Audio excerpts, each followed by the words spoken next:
You have to be very, very careful with maps, though, because someday your publisher may come to you and say, we would like to do a map book. And it won't require any work from you. We'll just take the maps in the book and blow them up. And you'll say, ooh, that'll be a good idea. You'll give me money for that. And they'll say, yes, we will. And then they'll blow up the maps and they'll call you up and say, you know that map that was in the front of your paperback, when we blow it up to poster size, it's a lot of blank spaces. Can you kind of fill that in? So then you find yourself drawing a lot of little mountains and forests, and trying to think of putting rivers there and trying to figure out a name for them, you know. The Misty Mountains, that's what, wait a minute, someone choose the Misty Mountains. The Purple Mountains, no, that's from that song, Purple Mountains. How can I call them here? The Turquoise Mountains, no, I don't know. And then you turn in the map that you got all filled up, and they say, well, this is great for the map of Westeros. How about the world map? Okay, here is the world map. I got it. It's mostly blank, but I'll fill that into it, and they fill it in. Hippogriffs. You need lots of hippogriffs. And I say, the city Karth that you have way over here on the edge of the page here to the east, there's a line in book 3 where like Karth is equidistant between east and west. So could you invent a similar amount of stuff to the east that you already have to the west? Oh yes, 17 new countries, and I'll call that the Pointy Mountain. No, I already use the Pointy Mountains. So maps can take more time than you think. By the way, if you want to know where a lot of fantasy maps come from, you know, take a look at any map in the front of your favorite fantasy book and turn it upside down. You know, my Westeros began as upside down Ireland. You can see the fingers of the Dingle Peninsula and stuff like that. I changed things. Yeah, you look at Robin Hobb's Six Duchies, it's upside down Alaska. It's really cool.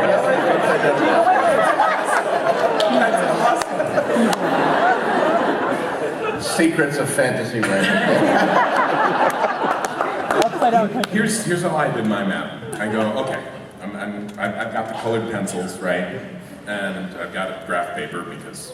You got a 10H? Well... 10B? Full range, you need all. That'd be telling. And so I know a big chunk of this story is going to happen in a big city. So I go, right, why do you have a big city? Well, it's usually a conflux of trade routes.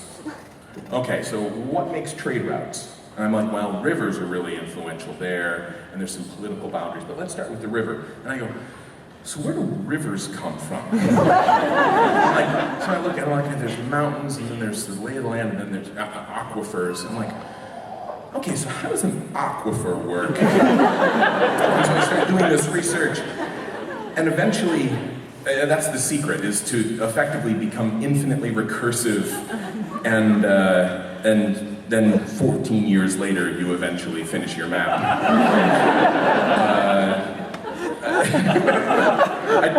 That's not advice, actually. Don't do that. And the day after it comes out, you get a letter from a geologist who says, you got the tectonic plates wrong.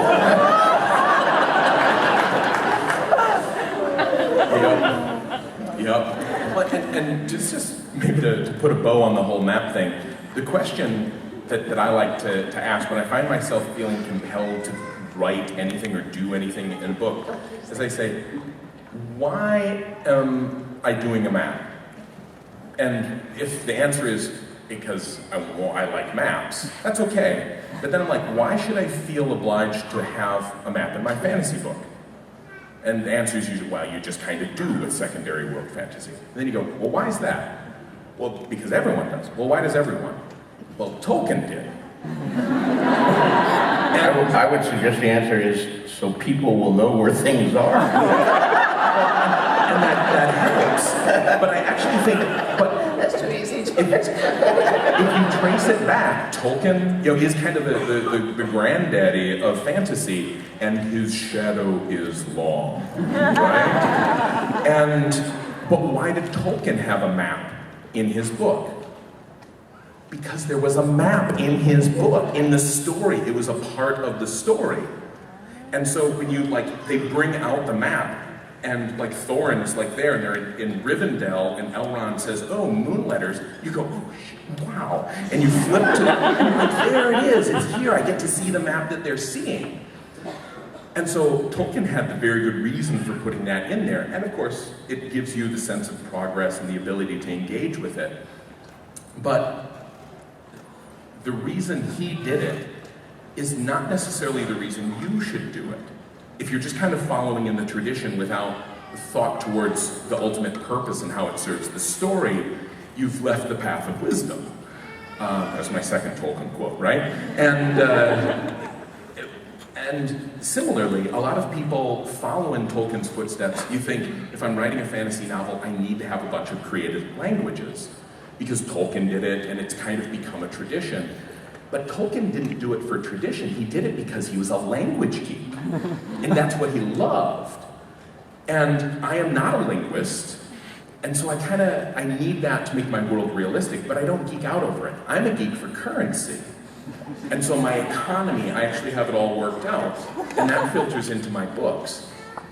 And so that's important. Nobody ever spends money in Tolkien's books because he obviously didn't care.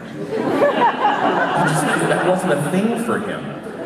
And so when people ask about world, he did care when they stopped paying him royalties. That would have come out in the sequel. Yeah.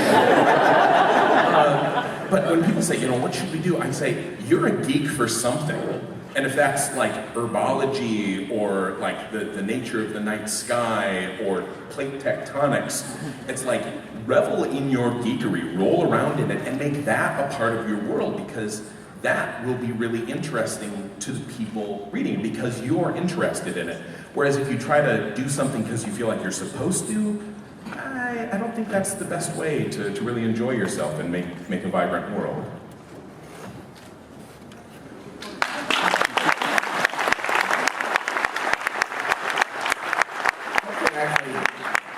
Did something kind of interesting in the maps in Lord of the Rings. I remember when I read it for the first time, because the first map you encounter in that book is the map of the Shire.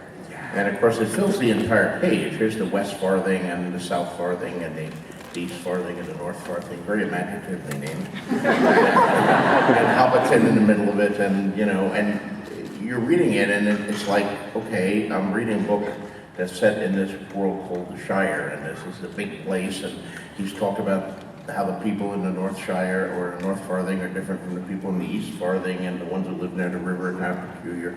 And you're thinking, well, this is obviously very important because he's devoting so much time to it. And then they leave the Shire. They go to Bree, and they cross the Barrow Downs, they get to Rivendell, and suddenly you get another map, and you can barely find the Shire. It's this little tiny kind of thing over here, and there's a whole gigantic world, and there's this wonderful feeling of, holy shit, I've just been reading about the backyard here. An epic journey to get from Hobbiton to Bree, and the big danger was the mushroom farmer. Really, there's more going on than this. There's an enormous world, and I love that feeling that it's sort of you pulled the rug out from under you. The first map is just a feint.